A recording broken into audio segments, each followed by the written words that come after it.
غير المغضوب عليهم ولا الضالين. ولما فصلت العير قال أبوهم إني لأجد ريح يوسف لولا أن تفندون قالوا تالله إنك لفي ضلالك القديم. فلما جاء البشير ألقاه على وجهه فارتد بصيرا قال ألم أقل لكم إني أعلم من الله ما لا تعلمون. قالوا يا أبانا استغفر لنا ذنوبنا إنا كنا خاطئين. قال سوف أستغفر لكم ربي إنه هو الغفور الرحيم. فلما دخلوا على يوسف آوى إليه أبويه وقال ادخلوا مصر إن شاء الله آمنين. ورفع أبويه على العرش وخروا له سجدا وقال يا أبت هذا تأويل رؤياي من قبل قد جعلها ربي حقا وقد أحسن بي إذ أخرجني من السجن وجاء بكم من البدو من بعد أن نزغ الشيطان بيني وبين إخوتي إن ربي لطيف لما يشاء إنه هو العليم الحكيم. رب قد آتيتني من الملك وعلمتني من تأويل الأحاديث فاطر السماوات والأرض أنت ولي في الدنيا والآخرة توفني مسلما وألحقني بالصالحين.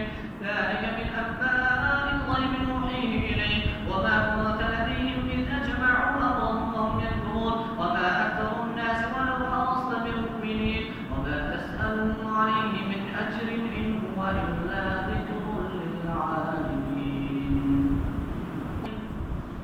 وكأي من آية في السماوات والأرض يمرون عليها وهم عنها معرضون وما يؤمن أكثرهم بالله إلا وهم مشركون. أفأمنوا أن تأتيهم غاشية من عذاب الله أو تأتيهم الساعة بغتة وهم لا يشعرون. قل هذه سبيلي أدعو إلى الله على بصيرة أنا ومن اتبعني وسبحان الله وما أنا من المشركين. وما أرسلنا من قبلك إلا رجالا نوحي إليهم من أهل القرى أفلم يسيروا في الأرض فينظروا كيف كان عاقبة الذين من قبلهم ولدار الآخرة خير للذين اتقوا أفلا تعقلون.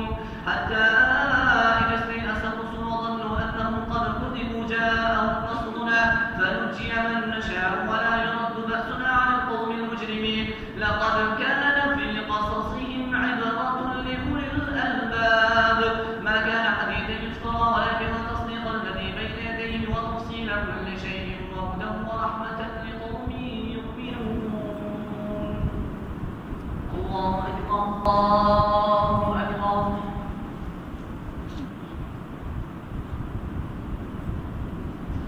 الحمد لله رب العالمين الرحمن الرحيم مالك يوم الدين إياك نعبد وإياك نستعين اهدنا الصراط المستقيم صراط الذين أنعمت عليهم غير المغضوب عليهم ولا الضالين.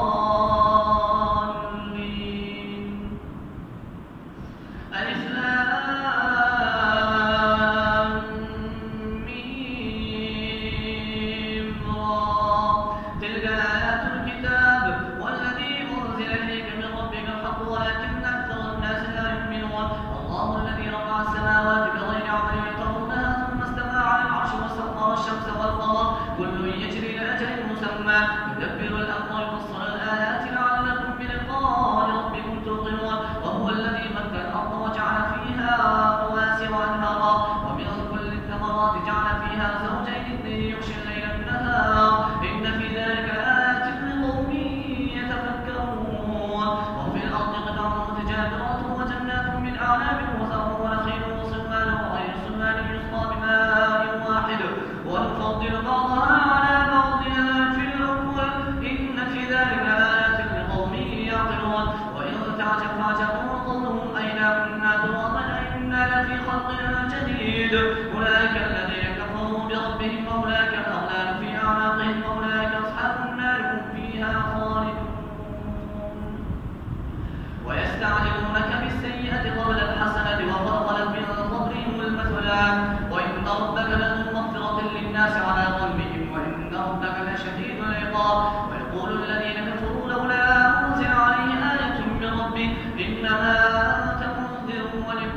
وإذا أراد الله بقوم سوءا فلا مرد له وما له من دونه من وال هو الذي يملك الأرض خوفا وطمعا وينشئ السحاب الثقال ويسبح الرعد بحمده والملائكة من خيفته ويرسل الصواعق ويصيب بها من يشاء وهم يجادلون في الله وهو شديد المحال له دعوة الحق والذين يدعون من دونه لا يستجيبون لهم بشيء إلا كباسط كفيه إلى الماء ليبلغ فاه وما هم ببالغه وما دعاء الكافرين إلا في ضلال ولله يسجد من في السماوات والأرض طوعا وكرها وظلالهم بالغدو والآصال